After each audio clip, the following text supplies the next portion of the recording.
I wish this was a sick joke, some twisted misunderstanding, but it's not. This woman marched into my son's funeral, pointed at the flower arrangements, and declared them non-compliant with HOA aesthetics. That was just her opening act. My wife, my son's friends, and I stood there, broken, while she shouted across the cemetery like she was auditing a yard sale. The chairs weren't approved, the canopy was too big, we were ruining the grass. Nobody moved. We just stared, and for a moment, I thought I was hallucinating. Then she pulled out her phone and started snapping photos of the coffin. I lost it completely snapped. But what still burns me up is that when I called the police, they said it was a civil HOA matter. Please comment below with where you're reading this from. I need to know if anywhere else would let something this insane slide. Here's how it started. My son, Ethan, died 2 weeks before his high school graduation, killed by a drunk driver. That phone call ripped the world out from under me. I don't remember much after, just a deafening silence that sank into my bones. We live in a cookie-cutter neighborhood, Meadowview Heights, where the HOA runs things like it's a military base. Everything's beige, everyone's nosy, and at the top sits Barbara, as people whisper behind her back, Karen Supreme. She's the HOA president, ruling like she's staging a corporate takeover. I'd clashed with her before warnings about our trash cans being visible, notes about our uninspired landscaping, but I never imagined she'd turn into a full-blown villain. For Ethan's funeral, we didn't want a stuffy church service. Ethan hated ties and loved the outdoors, so we got permission from the cemetery to hold a small memorial under an oak tree he used to climb as a kid. We had a permit and everything. But the moment we set up folding chairs, a speaker, and some daisies, Barbara appeared, clipboard in hand, like the Grim Reaper's event coordinator. And it only got worse. Mid-eulogy, my brother was choking up, talking about Ethan's infectious laugh, when Barbara stepped between the chairs, pointed at the speaker, and said, "This volume violates community noise ordinances." I thought she was kidding. She wasn't. I walked over, trying to stay calm, and said, "Barbara, this is my son's funeral." Her reply, "This is a shared space. You didn't consult the HOA." My fists clenched, but my wife grabbed my arm, keeping me from doing something I'd regret. Meanwhile, Barbara started dictating into her phone, narrating like she was filing a report. The father is approaching aggressively, appearing emotionally unstable. "Lady, I just buried my kid." The guests were frozen, some crying, some stunned. Then, she called a tow truck on the funeral home van, claiming it was parked illegally. The driver argued, but the tow guy recognized Barbara and shrugged, saying she'd done this to a wedding party last week. I looked around, and nobody knew what to do. That's when I realized no one was stopping her.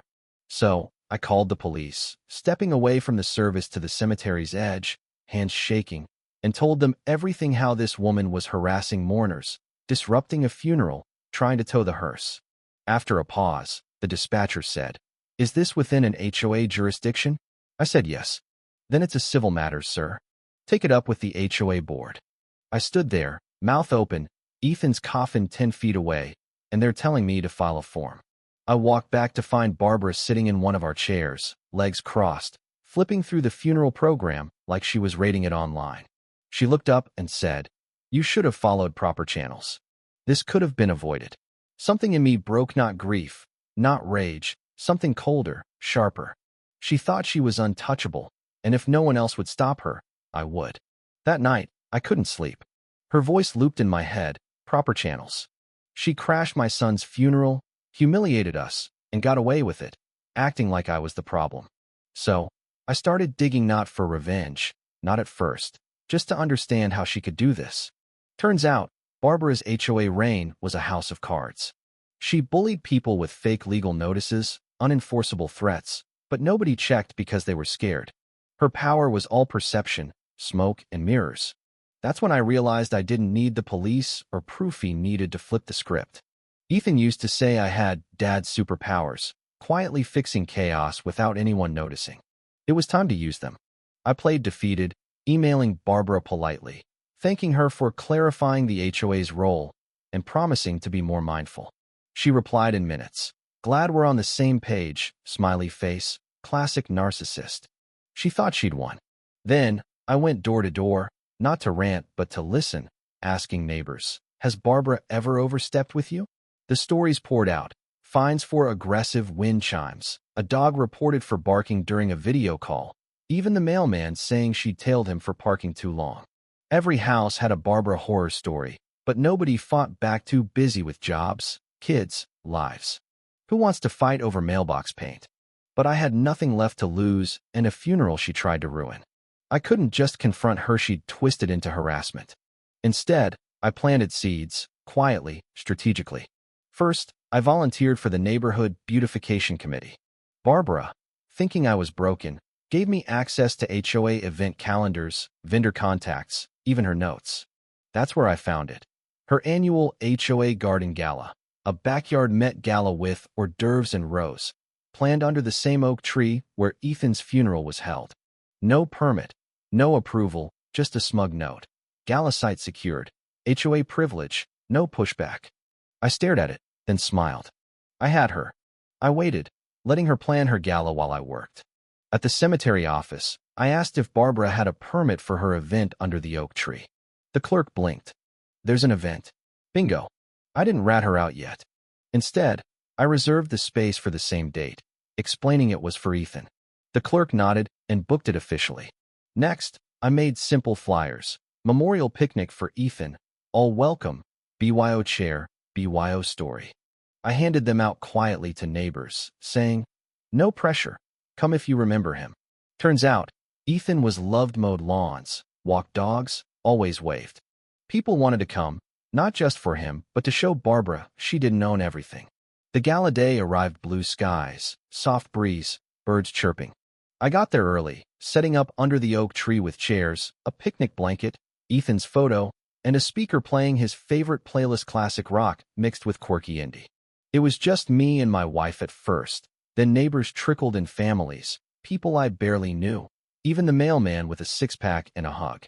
Across the lawn, Barbara arrived, wide-brimmed hat, clipboard, flanked by two HOA board members who looked miserable. Behind them came caterers, a string quartet, and a red carpet rolled across the grass. Then she saw us. Her face cracked. She marched over, heels digging into the dirt, and hissed, "You're trespassing. This is a private HOA event." I handed her my reservation. "Actually, Barbara, you're crashing." She stared at it like it was in another language, then got loud. "This is unacceptable.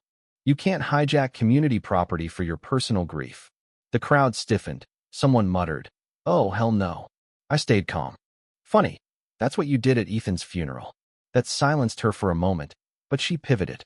"This is harassment. I'm calling security." I shrugged. "Cool. They'll love your unpermitted event, alcohol in a dry zone, and that quartet's not on the cemetery's vendor list." Her eyes flicked to the caterers, who looked nervous.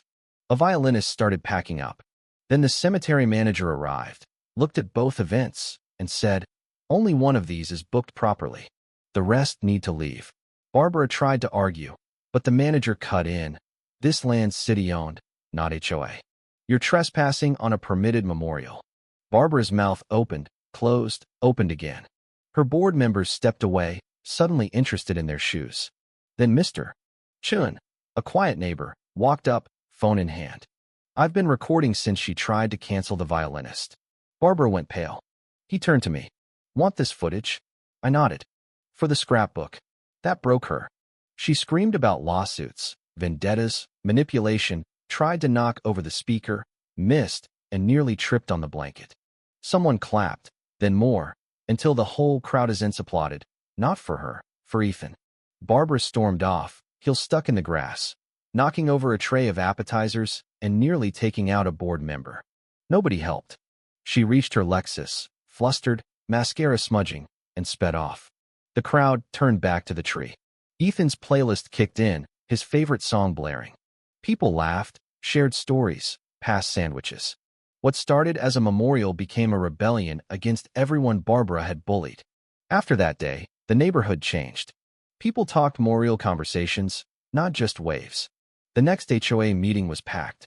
Barbara didn't show, sending a statement blaming a smear campaign and deepfake videos. Someone used it as a napkin at the potluck. The board voted to limit presidential powers, proposed by Mr. Chun. It passed unanimously. I didn't join the board, made my point. But I helped start the Ethan Tree Picnic, an annual event under that oak tree. No permit needed, just stories, music, and too much potato salad. A month later, I got a letter from the state licensing board about an investigation into an HOA president impersonating legal authority with fake notices and threats. I didn't file it, someone did. Maybe a neighbor, a caterer, or a board member. I folded it into Ethan's scrapbook. The neighborhood feels lighter now.